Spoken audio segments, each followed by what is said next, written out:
Hey, happy motherfucking Friday. Welcome to another episode of the Uncorked Poetry Podcast. My name is T. I'll be your host tonight, and my guest, everybody knows this man. Who doesn't know you? I can't think of a person who doesn't know you. Mwalim Daphunkee Professor. How you doing?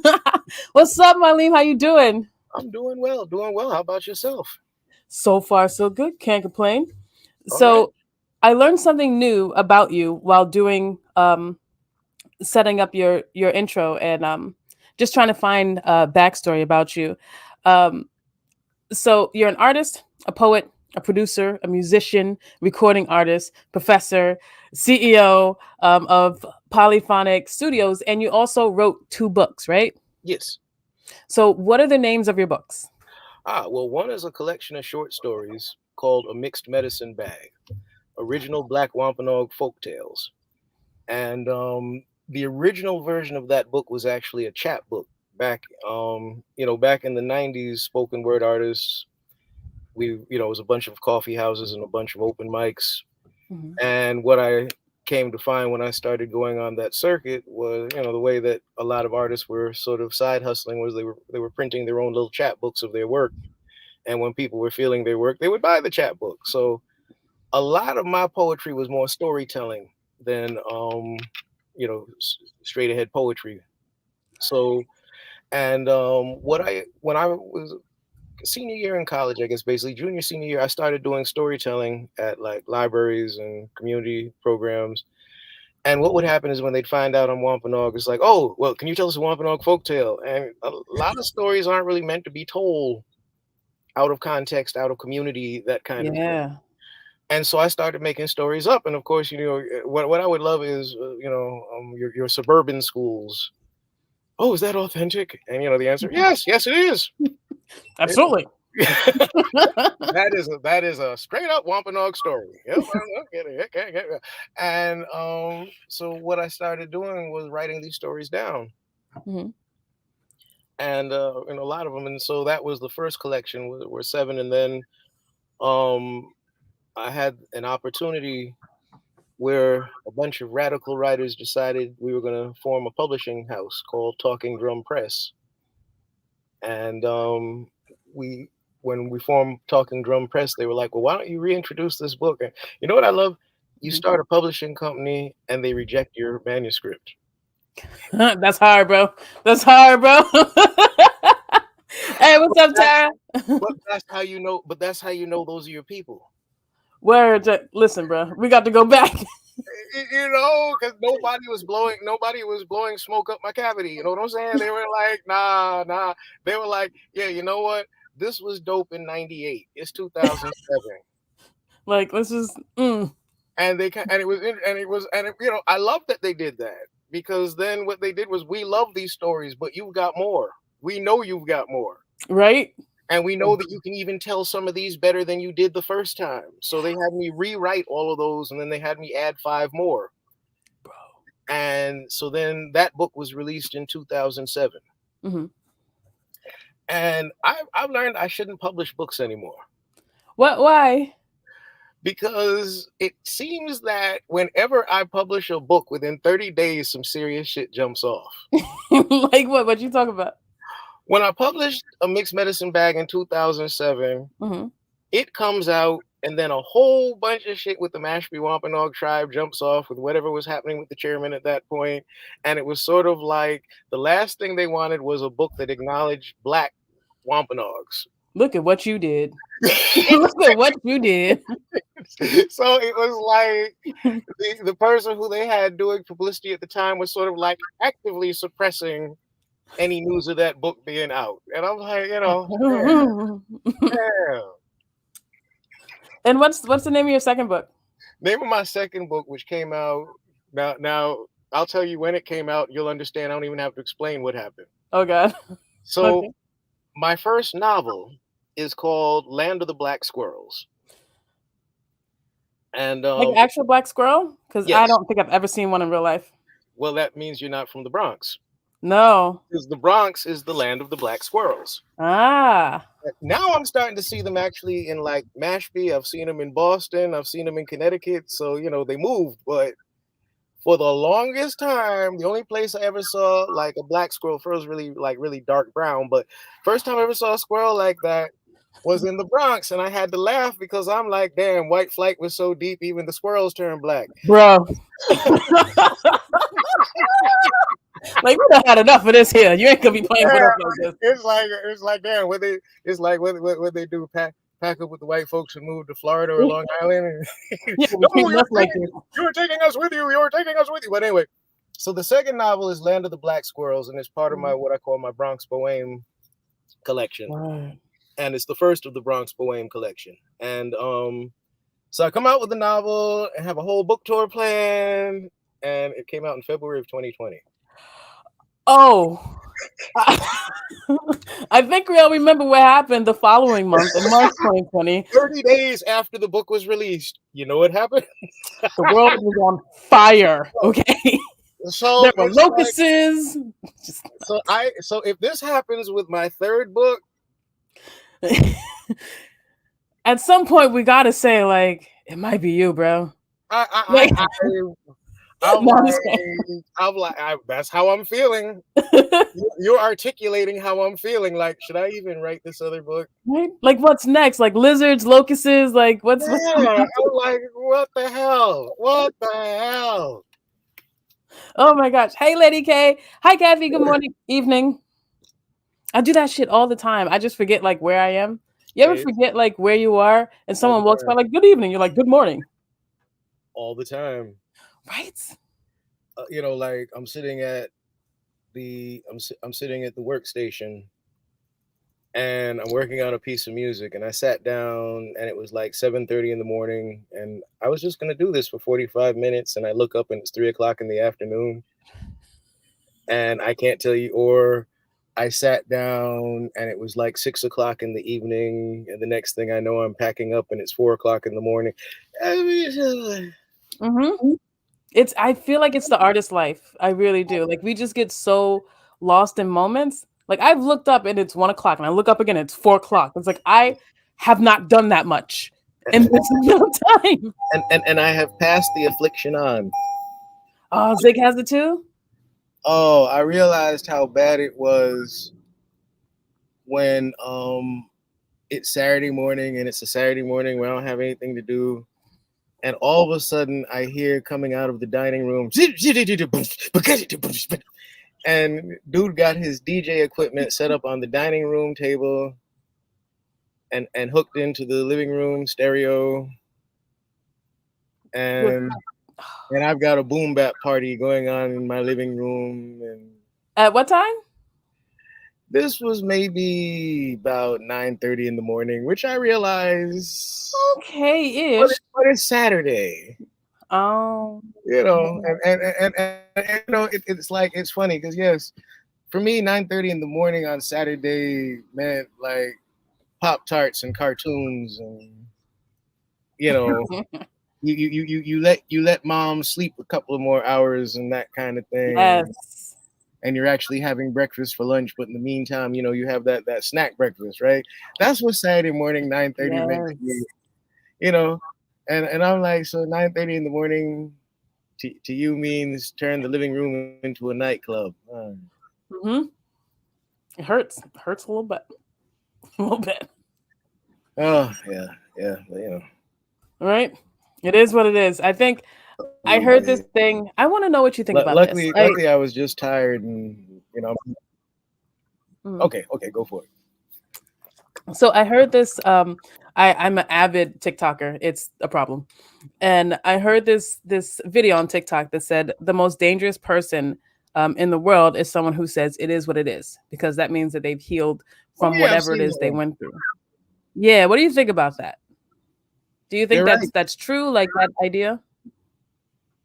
Um, in a manner of speaking, yes. Mm-hmm. They're only a danger to people who have malicious intent for them. They're not generally a danger. Mm-hmm. People who are generally a danger are liars, Mm-hmm. because you can't protect yourself from them. Ain't that the truth? Yeah. That's actually a dangerous person. Mhm. But somebody who says it is what it is, yeah, they're only dangerous to somebody who has a purpose in mind for them or an agenda. Hmm. Yeah, that just popped in my head when you said that. Um, so what I wanted to talk about is the social media challenges, but focusing on the slap a teacher challenge because you are a professor and I you teach young minds. have you seen my TikTok post on that? No, no, I haven't seen it. How'd it go? Ah, you need to come on my TikTok and see my post because I addressed the teacher challenge where I basically said, how do you know that teacher doesn't have post-traumatic stress disorder that you about to trigger and they're gonna completely lose who they are and where they are? And are you ready to deal with that shit? It's a bad day. It's a bad day, bro. And you have to bear in mind, when I was a high school teacher in Boston, I would wave a file of pre-filled out 51As Damn. and tell them, I just got to add your name, the date, and the time. That's it. Because And for this those who are unaware, what's a 51A? 51A is a child abuse order where you have struck, harmed, Maimed. and you know what? I'm like this. If you're gonna push me to that point, I'm gonna have to fuck you up. I'm gonna Like, have no. and do it badly. Like, so you just listen. Sometimes you just gotta catch these hands. I'm just playing. Oh, Hugs are the way to go. I catch these hands, catch this belt. You know, I'm. Hmm. Hmm. So it had me wondering. So, do you remember the first large scale social media challenge? My first one I remember is the cinnamon challenge. I remember the cinnamon challenge. The first one I paid attention to because it was an Indian country challenge. It was the ice. It was the basically jumping in the sea challenge during winter. Oh. And Hmm. I did parts. I participated in it. I participated. Stop it. No, you didn't. I did twice actually, because the first time I did the challenge, I was in Cocoa Beach, Florida, and said, "Here I go." Okay. That's okay. I caught, pun not intended but acknowledged, I caught so much heat in Indian country over that.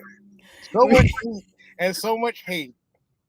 Like, that's not it, sir. That's not it.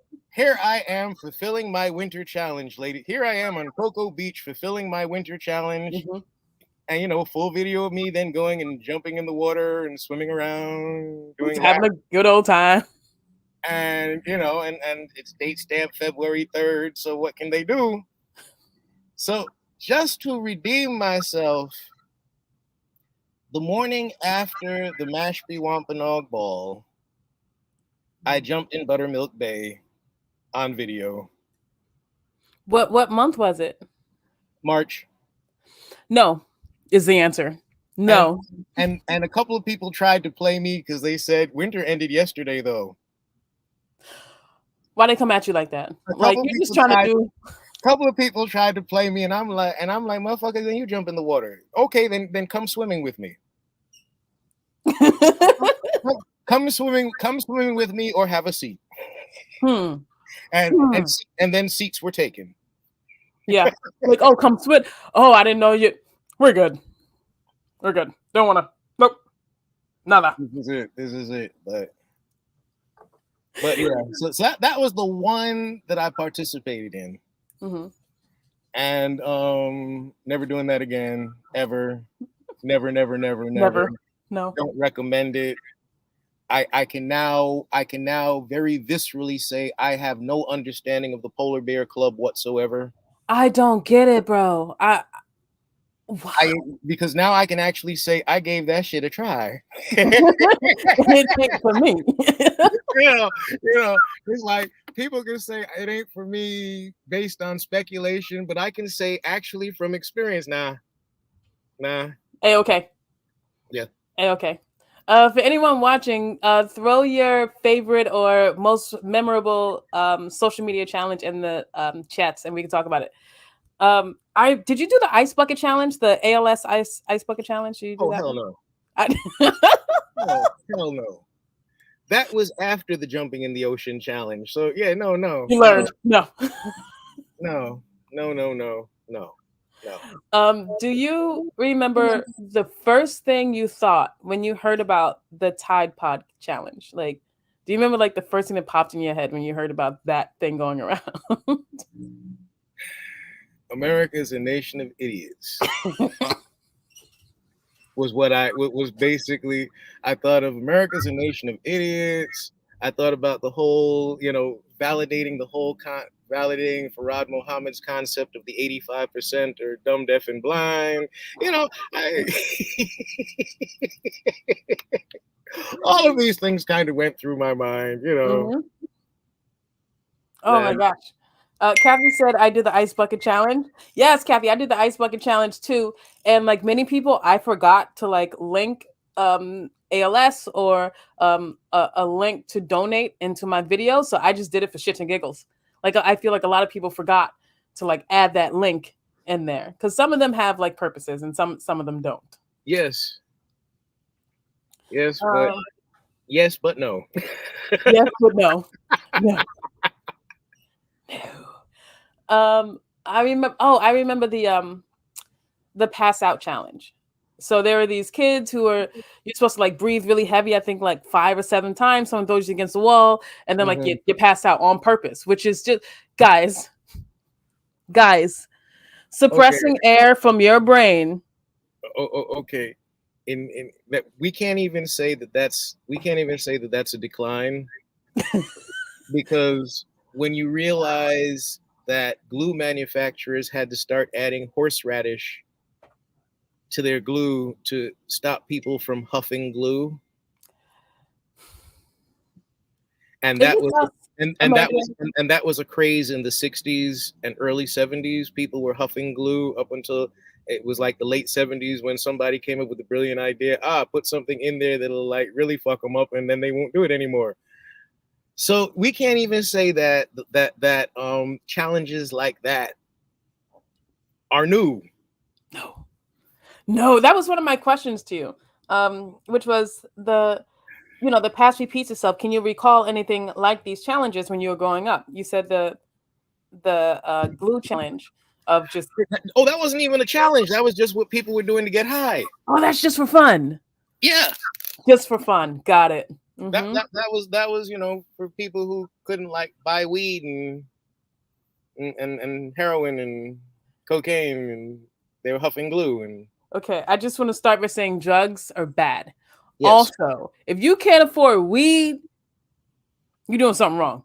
yes, I'm just saying. And weed isn't a drug, but but I but just but we do have to acknowledge the fact that interestingly enough, why is heroin cheaper than weed and easier to get? word.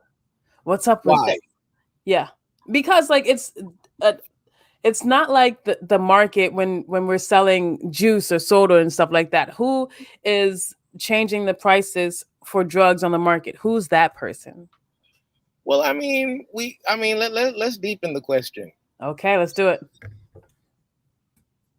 You have the inner city. Mhm, Every inner city that I know of requires you to travel through suburbs to get to. mhm, If you go to DC, you have to travel through the suburbs of Maryland or the suburbs of Virginia to mhm, get into DC proper. mhm, To get into New York City, you have to travel through the suburban parts of northern New York State or the mhm, suburban parts of Jersey to get into New York City. To get into Boston, you have to travel through the suburbs, Milton, Braintree, Quincy, Salem, Somerville, what have you. mhm. How are they able to bypass all those places and the best drugs always end up in the inner city but never end up getting dropped off on the way? Hmm. Huh. Now, in contrast, I used to work for an organization when I lived in New York. I worked for an organization that was right at the tip of Hunts Point. Oh wow, called the Point. Very clever name. makes sense. But Somebody had the thinking cap on. well, so somebody stayed awake all night coming up with that one. But let's call it. I don't know. And then 2 days later, let's call it the Point. I'm going to You do know this. what? Fine, John. Fine. We just want to go home. Maybe it was a sequestered committee. No one leaves here. None of you are leaving here until we get a name. None of you. Until we all agree on it. Christopher, we're not naming it after your grandmother. No one cares. But so I worked at the Point. And one Friday afternoon, I was gonna go directly from the Point up to the Cape. And I ironically got behind a Stop and Shop truck. And I knew that if you get behind a truck, you're going to get through all kinds of traffic if you just stay right behind that truck. Mm-hmm. And if you're in the trade winds of a truck, it also saves you gas. People don't know that little trick too. But in the rear I trade didn't know winds, that. yeah. So I stayed with this truck, and it was probably, I think, the second fastest I've ever gotten up to the Cape, like before 2 a.m.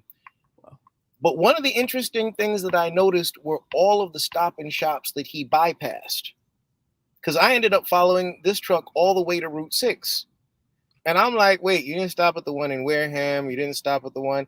And so it made me kind of curious. And I found out that Stop and Shop drops off their food based on economic demographic.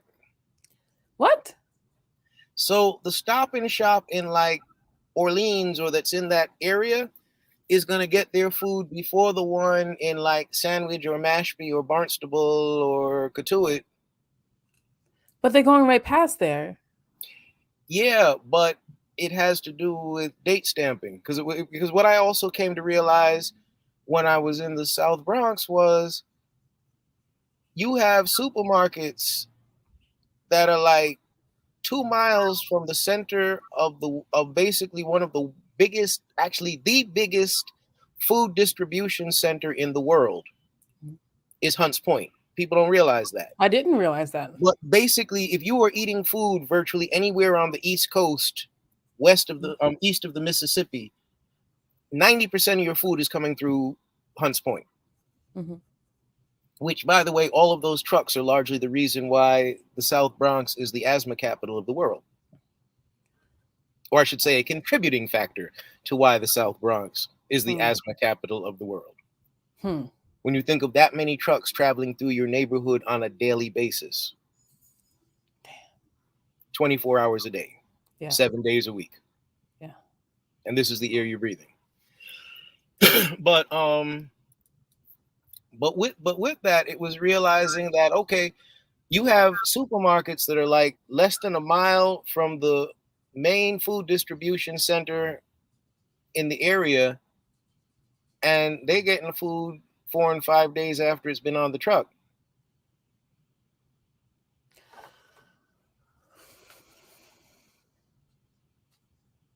The only way people in like the Hunts Point area were getting fresh produce was there was one dude who would go into the Hunts Point market with a truck and buy like fresh fruit and produce from the one stop people, and he was selling it off the back of their truck, but selling it off the back of his truck until, of course, Giuliani's Crusaders basically shut him down as an illegal business. But he was the one place where you could go get fresh fruits and vegetables in that community. That's so ass backwards to me. It's when you look at the structure of this country, it's not. It's always going to be them that's got shall have. Them that's got shall have. Damn. That's a lot. I gotta write that down. Billie Holiday. That's the first line of God Bless the Child. Them that's got shall have. And then them that's not shall lose. That hits on a whole new level. In fact, that whole phrase is deep. It's them that's got shall have, them that's not shall lose, though the Bible may say, and it still is news. Yo, Billy was a trooper, bro. She was Yeah, yeah. not of this world. We did not deserve her. No, no. No.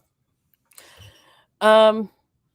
Now that we're talking about like drugs and the economy and the country trying to stomp us out slowly but surely.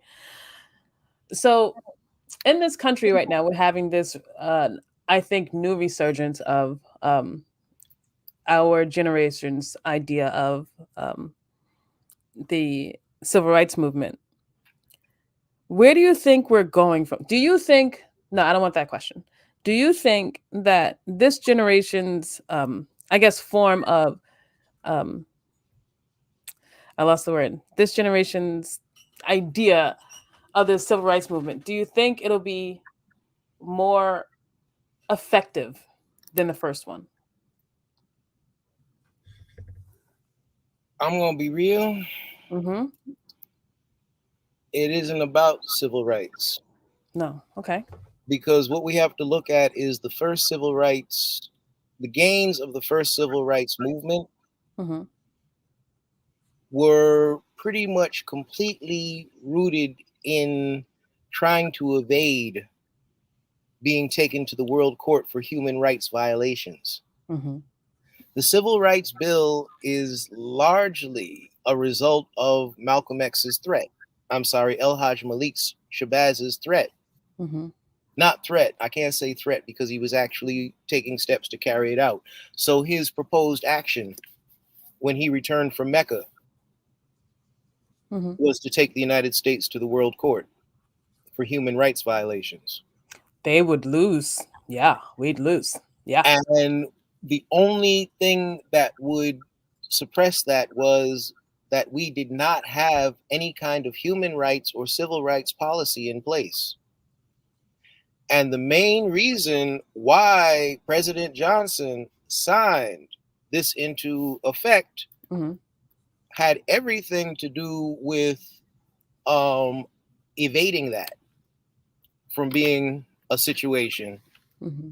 and very little to do with any kind of actual decency.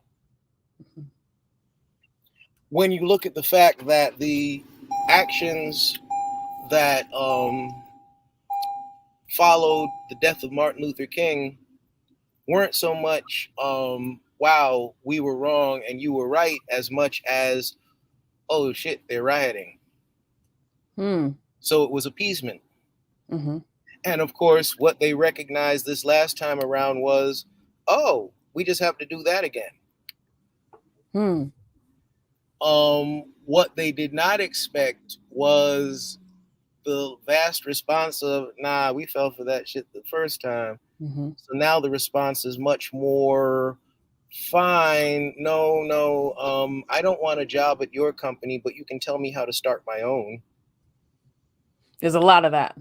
Yeah. And Mm-hmm. that's exactly what they didn't want because the Mm-hmm. first civil rights movement was used as a tool to shut down black business. Mm-hmm. You know, So, can you elaborate on that? What do you mean by that? we haven't. What happens is with civil rights, they introduce integration. Mm-hmm. And so now what happens is I don't have to go to Mr. Johnson's insurance company. I can do business with Liberty because now they let black, or Allstate, because now now they treat black people just like everybody else. Mm-hmm.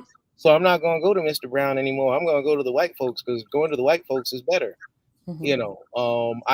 And I don't, or I don't have to open a business. I can go work for them. Mm-hmm. You know, in the 60s, a lot of the corporations were actually used to suppress black college uprisings. You would have students who were basically sort of like organizers Mm-hmm.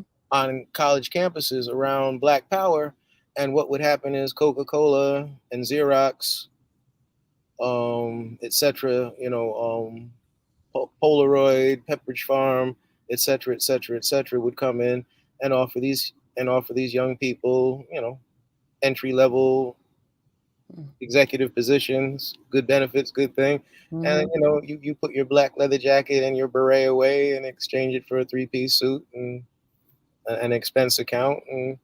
And then what they did was, after after they got all of these people in those situations, little by little they would shut down whatever program they were part of, or they would find a way to excess them out.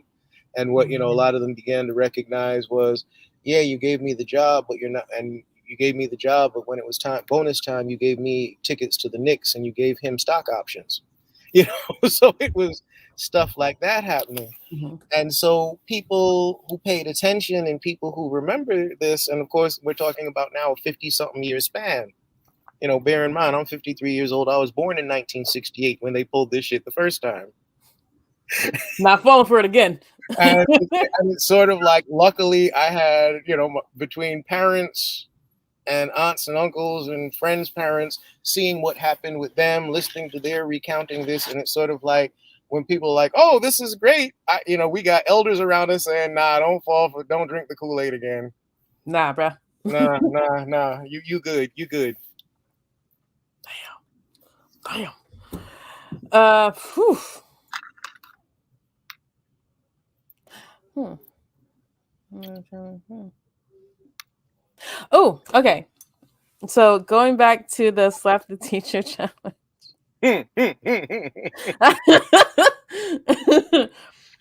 Okay, I got a scenario for you, and I want to see how this is gonna go.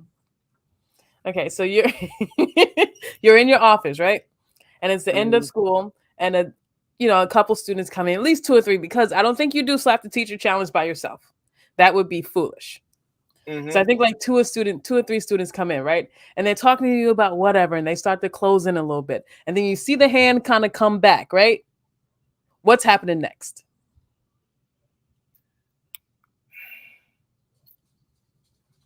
I call my attorney. Might as well, right? Well, I'm not gonna remember what happened in between when they retracted their arm and when I picked up the phone. At least I'm not going to remember in terms of any documentation, memory, or account of the situation. But I know that the next thing that happened was I called my attorney. And that's all that matters. There were two people laying on the floor in my office, and I called my attorney. And yeah, that's where it goes from there. Yeah. Speaking of,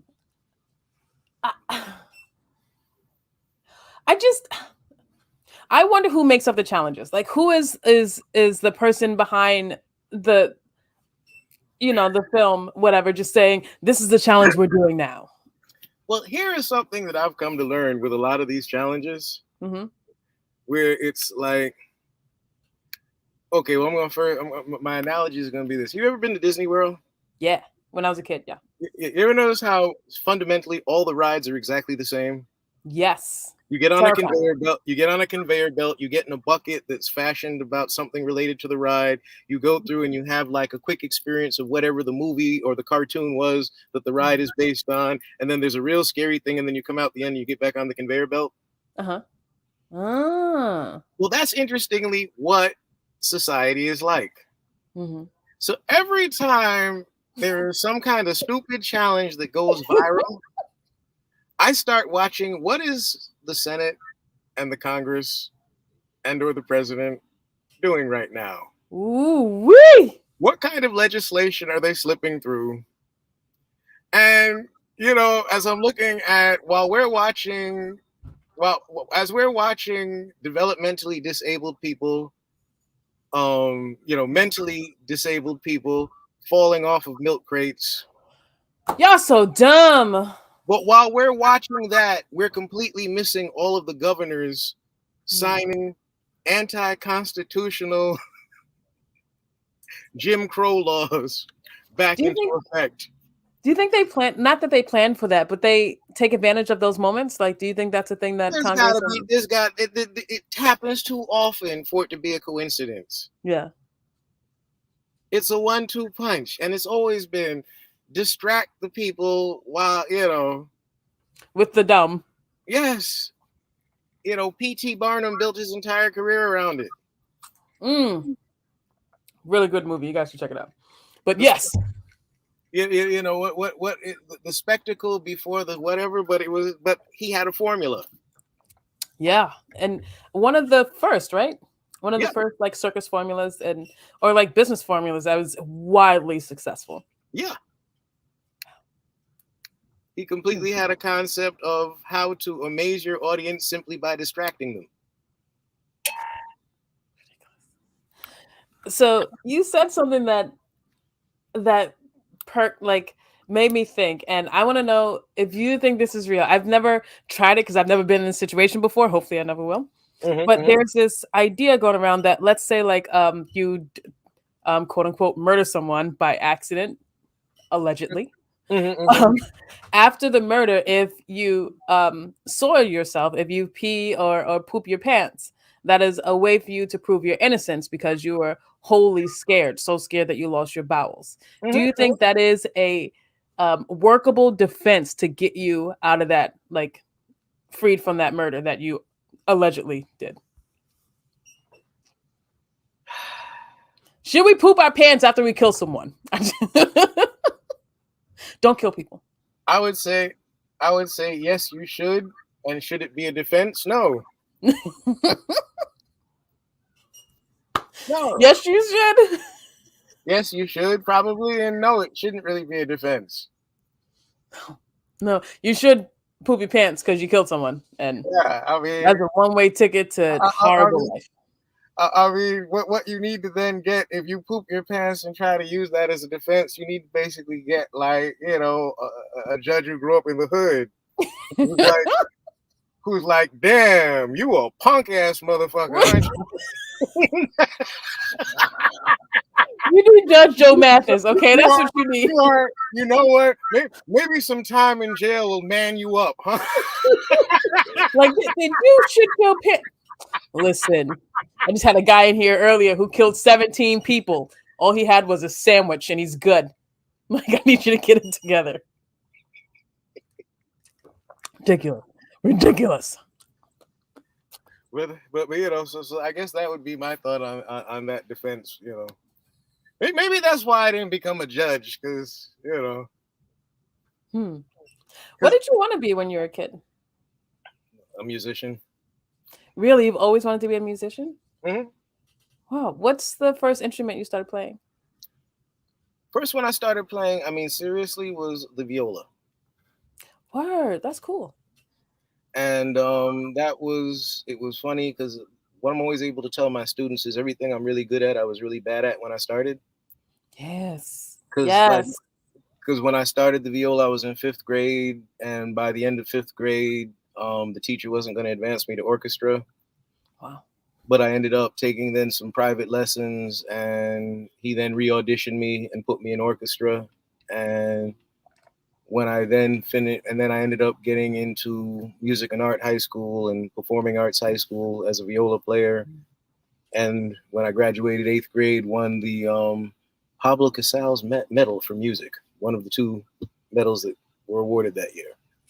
So it was like I went from being really bad to then being Being pretty really good. being well, no, I wouldn't say really good because then I got to music and art and like you're then you might have been the big fish in the little school, but Now's the big time. now you in a high school with the cream of the crop from the five boroughs.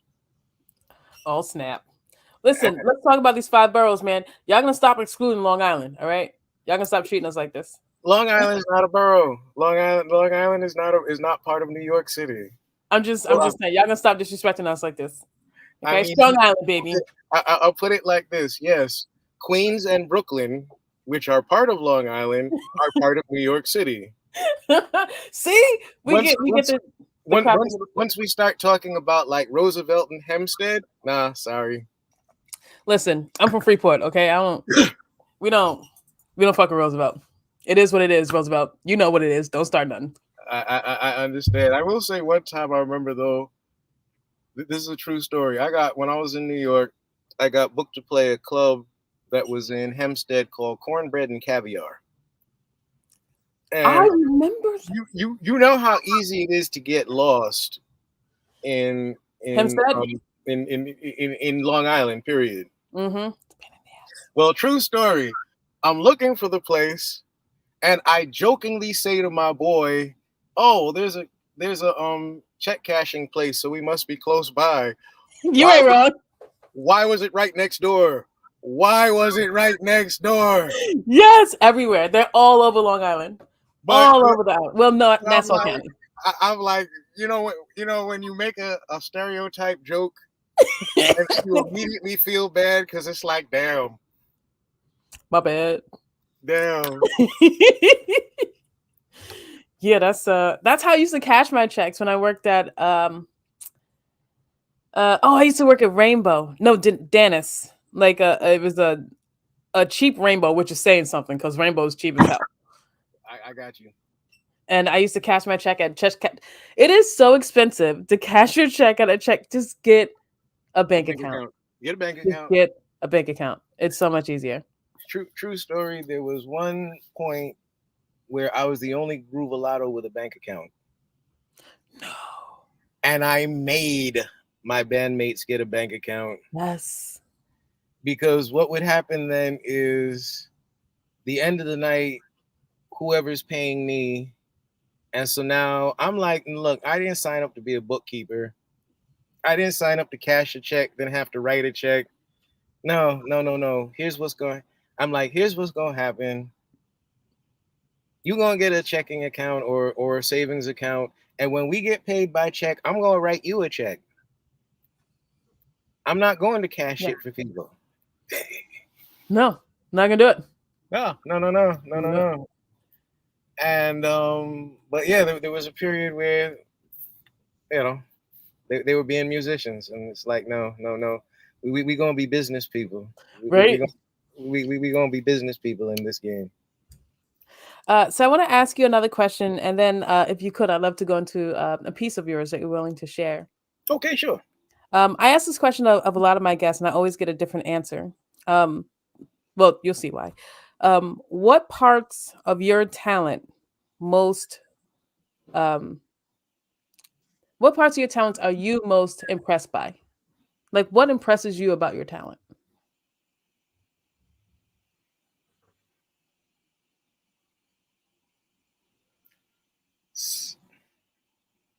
Sometimes it's my ability to come up with something the spur of the moment after I've spent sometimes weeks and months trying to formulate something, and it'll end up formulating in the last 3 minutes. Before the thing is due, or the before. Yeah. Or my ability to reshape something to fit the situation. Hmm. The number of times I've gone in intending to pitch one thing, getting a vibe of the room and realizing, let me pitch this instead.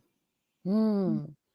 Or, well, you've actually seen it at the Governor Bradford. The number of times we go in with a set list and I'm looking at who's in the room and I'm like, yeah, remember that set list I had? Yeah, we're going to flip that right now. Yeah. And that happens on a lot of gigs. You go in with one idea and you look around the room and you're like, nah, Nah, th- we th- good. We're gonna try something else. this ain't it. I mean, it's like one of the jokes we used to do. I think we did it one night in P Town. Hmm. One of the jokes I would do is we would start playing, what is that one? Blister in the Sun by the Hmm. Violent Femmes. And I'm like, if people knew that song, we would play it. And then if people knew that song, we would stop and say, yeah, we don't do that shit.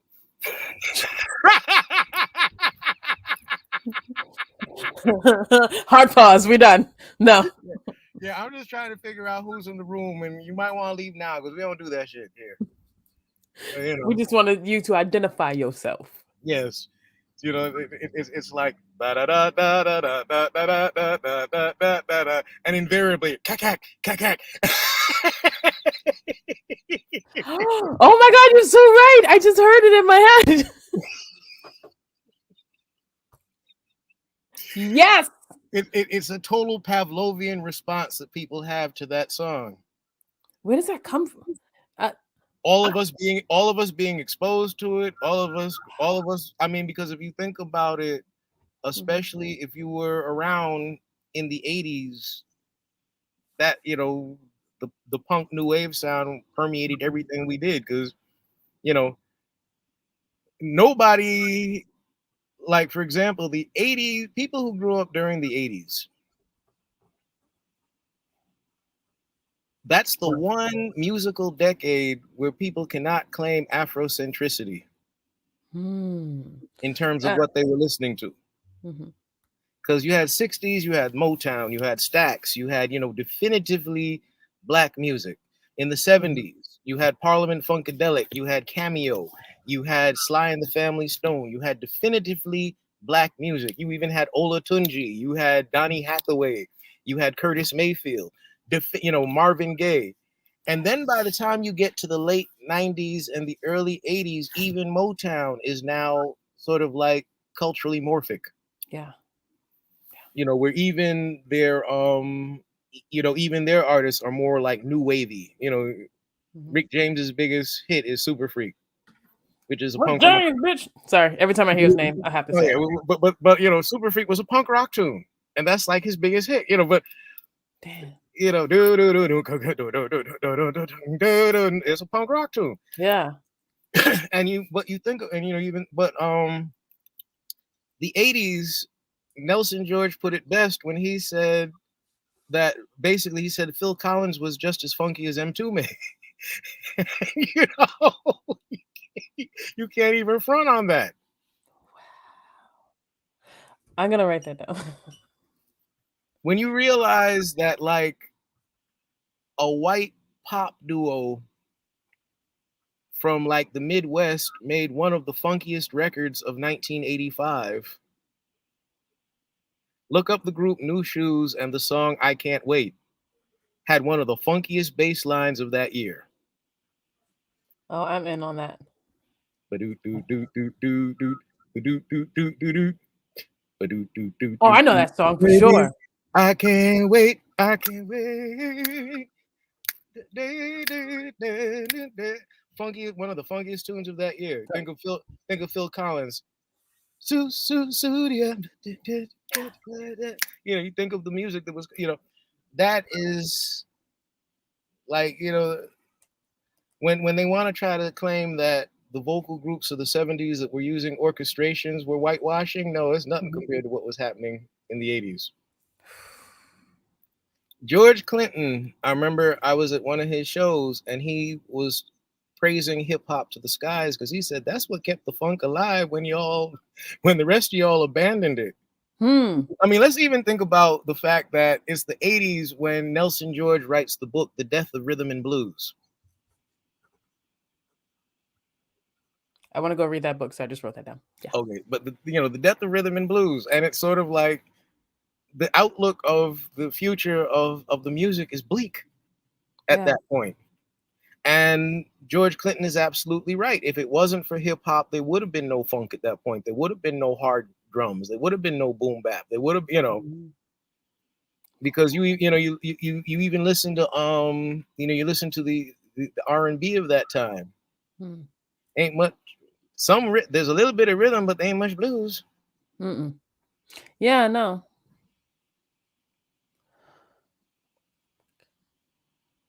Yeah. It's all starting to come together.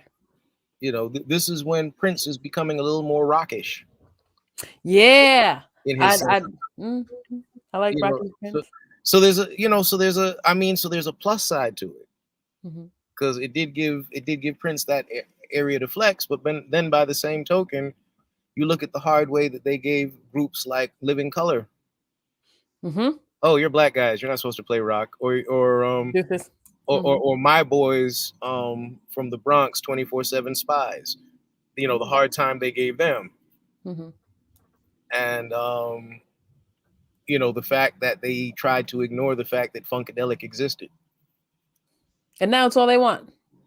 Well, no, what they did was they Funkadelic. They when they talk about Funkadelic, they'll purely talk about the funk.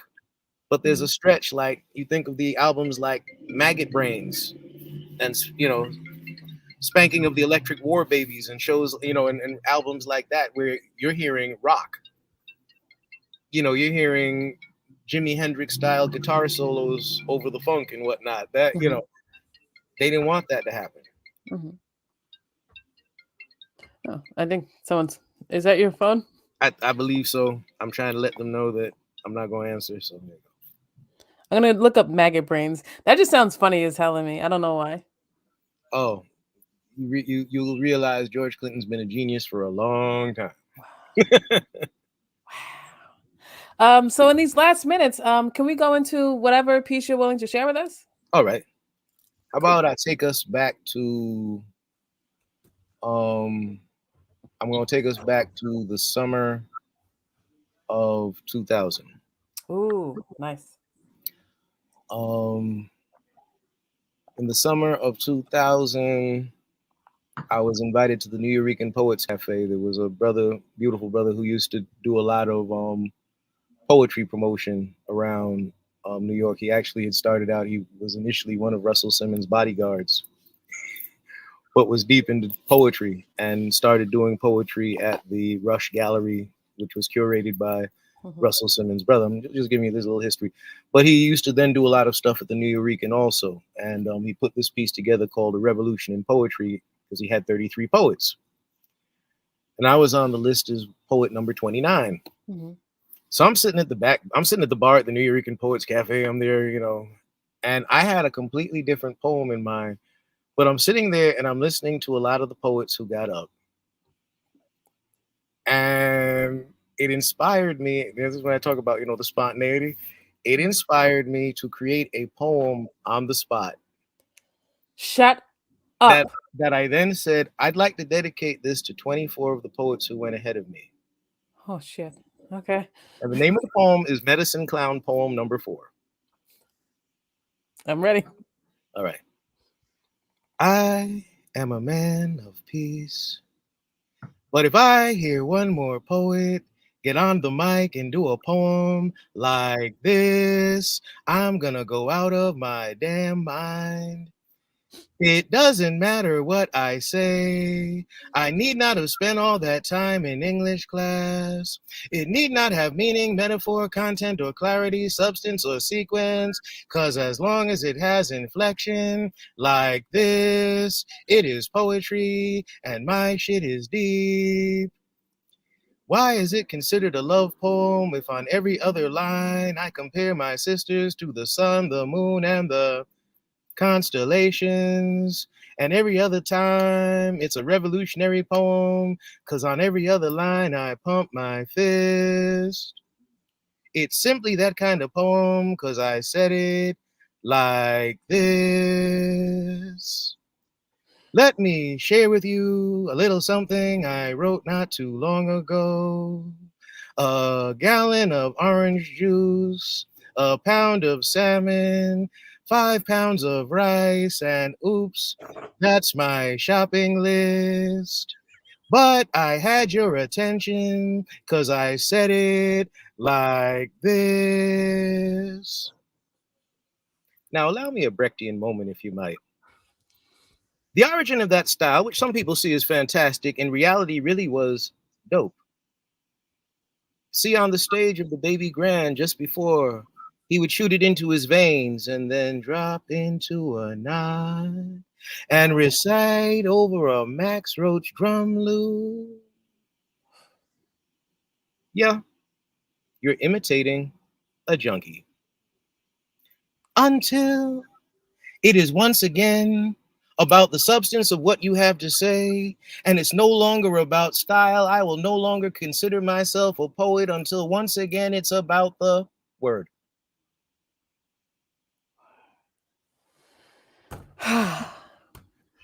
Okay.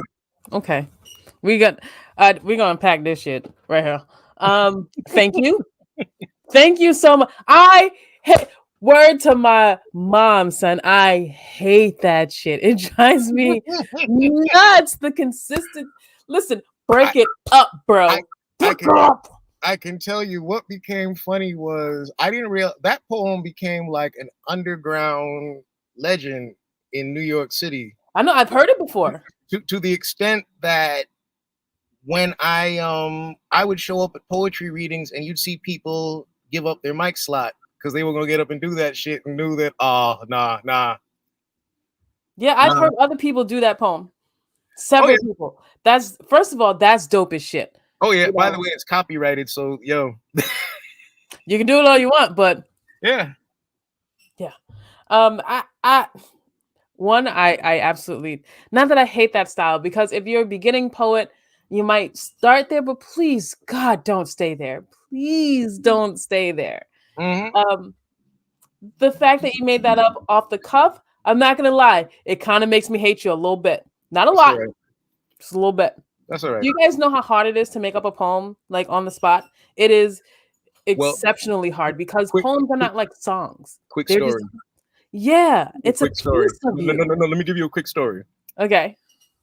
I was in my senior year at BU. It was the first time I'd taken a creative writing class. Hmm. My poetry teacher signed me up for a reading at the blacksmith shop, which was in Cambridge. Hmm. What he failed to tell me was that I was expected to deliver 25 minutes worth of poetry. Oh my God. So I had to make up 22 minutes worth of poetry because I had a poem. My heart. I stood there. I can't say I pulled anything out of my ass because I was not about to drop my pants, but yeah. Mm-hmm. Oh, listen, when we talk about like serious nightmares, that's a part of mine. That's one of my nightmares. Yeah. It, Let's go Christ. I, one, okay, it was the first what part of please stop making that sound. The second part of you giving the origin. That's so incredibly important to that poem, I think. I think it gives it, like, at first it's like, yeah, I hate that sound. And then it's just like, well, is he making fun of these kids who are just trying? And then when you come with the explanation where it comes from, like the origin, that changes, for me, that changes everything, because one, I knowing where it came from is so incredibly important. I blame the movie Love Jones. Oh, God. And this is no disrespect to my boy Reggie Gibson because I love Reggie Gibson. He is my boy. You Hmm. know, what he's doing with Shakespeare right now is wonderful. Hmm. But what that movie did to the spoken word scene, Cut it out. We don't talk like that. We, yeah, yeah. Thank you. and Thank you. I'm not trying to be the blues or jazz in anybody's thighs. Thank you very much. And the fact that that poem got him laid. What? How, how bro? I. It's still a great movie. Like, Well, it Lorenz is. Tate is gorgeous. Nia Long, Lord have It's mercy. a wonderful movie. It's a wonderful movie. Good. But the damage that it did, the residual damage. Yes, I realize it's the same argument as guns don't kill people, people kill people. But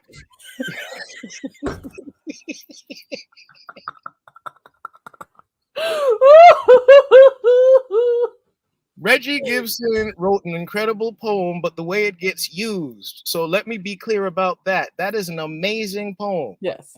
The reading is amazing, but then the way it gets used, that's where I'm like, really, Irresponsible. really, really. Sir, this is our whole life. We put our whole life into this. Could you put some feeling? That's all I'm saying. Oh my gosh.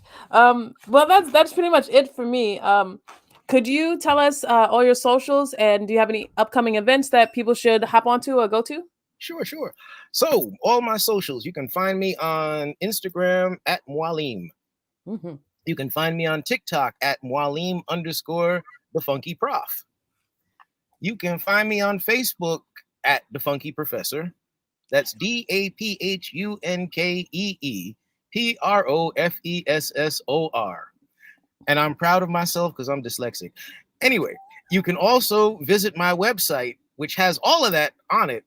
If you go to my website, Daphunkee Professor, I'll spell it again because I'm proud of myself because I can do that even though I'm dyslexic.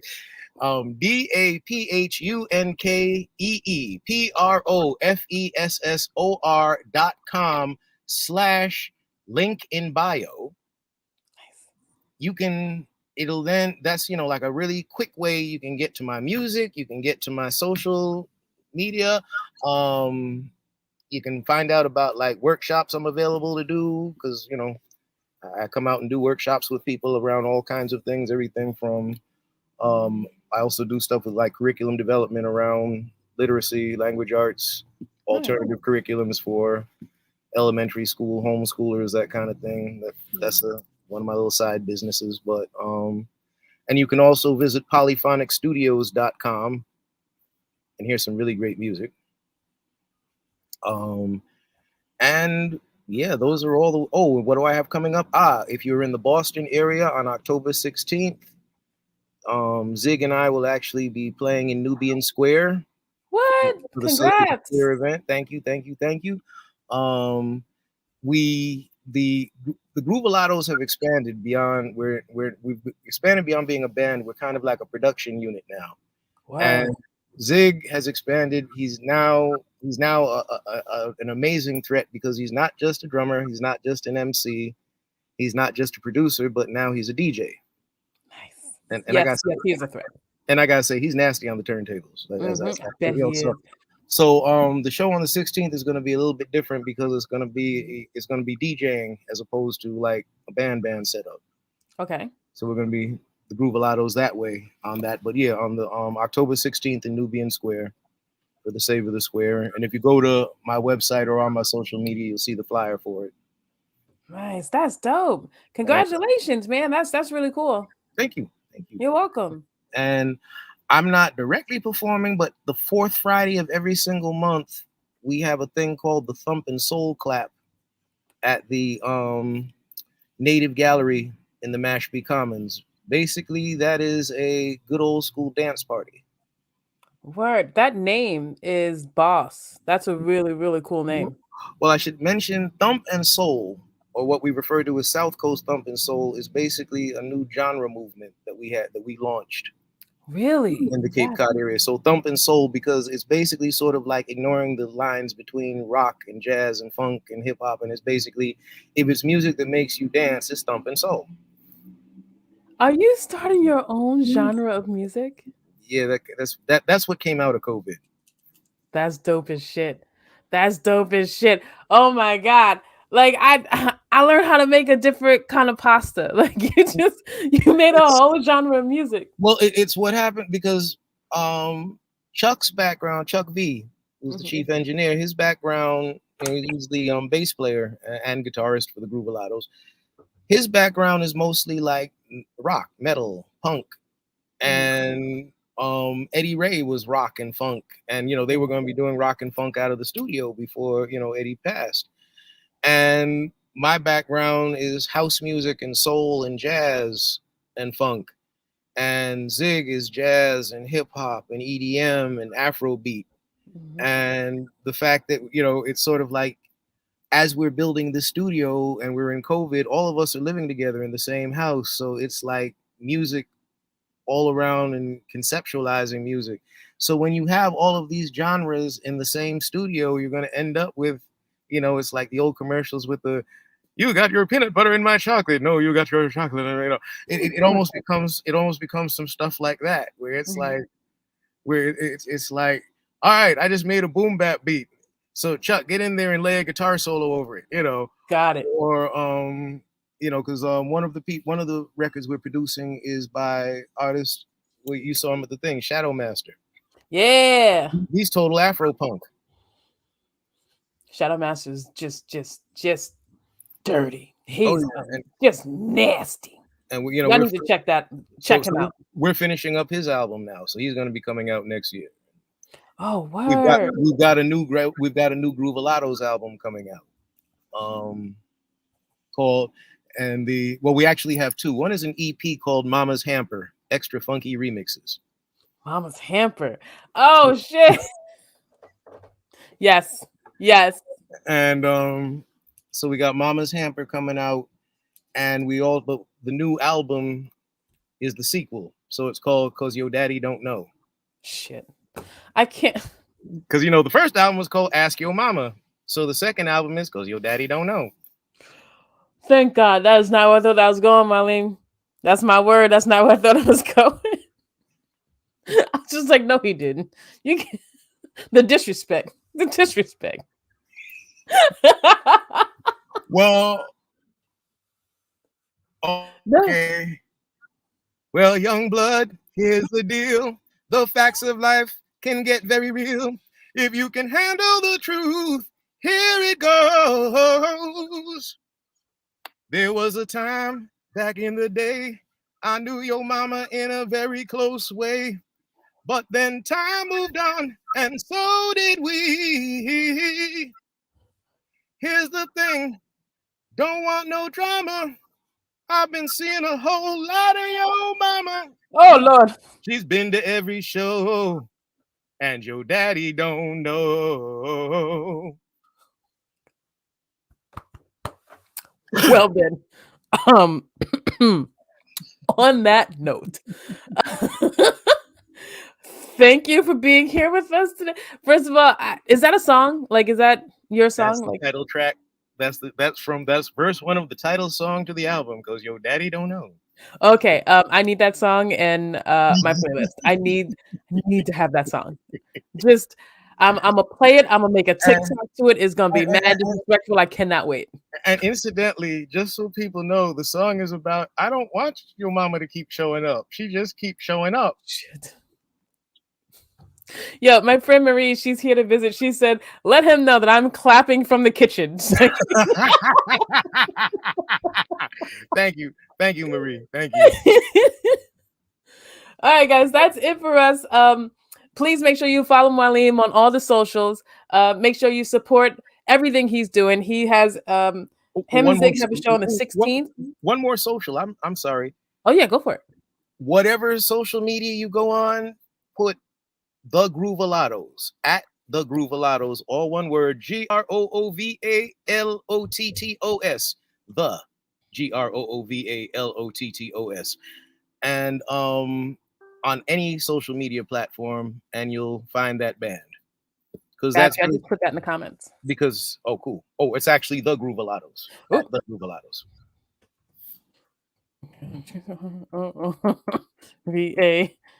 VALOTTOS. There we go. What I used to love was the varying spellings that we would get. I'm sorry because people would sometimes get offended when I'm like, is this a Creole spelling or something? Because this would happen, like whenever we played a majority, Cape Verdean venue, it would be like the who's that? Well, that's you guys. No, it's not. That looks like the Groovalatas. That looks more like a coffee. Yeah, it's too many consonants. That's not us. No. You got it right. You spelled it right. You spelled it right. You spelled it right. I'm just want to know you spelled it right. But the interesting spellings that we used to see, and I'm like, we sing a song where we spell the damn name. Listen to the song, guys. We got a whole song, the GROOVALOTTOS, the GROO, and people. I've had people sing the song and spell it wrong. You see, that's a problem. It's not. These are the people. These are the people who spell farm EIEIO. I get it.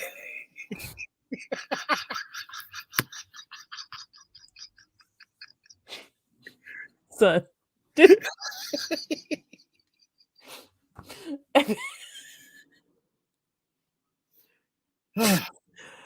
I can't. Thank you so much for being here with us today. We really appreciate your knowledge and Old MacDonald had a farm, and now he's being tried by the downhill from here. Oh man, yeah. Please make sure you follow Mwalim on all his socials and go see his show with Zig on the 16th at Nubian Square. And just follow him on all the socials, man. For real, for real. Thank you, Mwalim, so much for being here with us today. Thank you. You're welcome. All right, guys, that's it for us today. Remember, hurt people, so keep an eye on your pain. Stay safe, Godspeed, and we'll see you next week. Have a great weekend, guys. And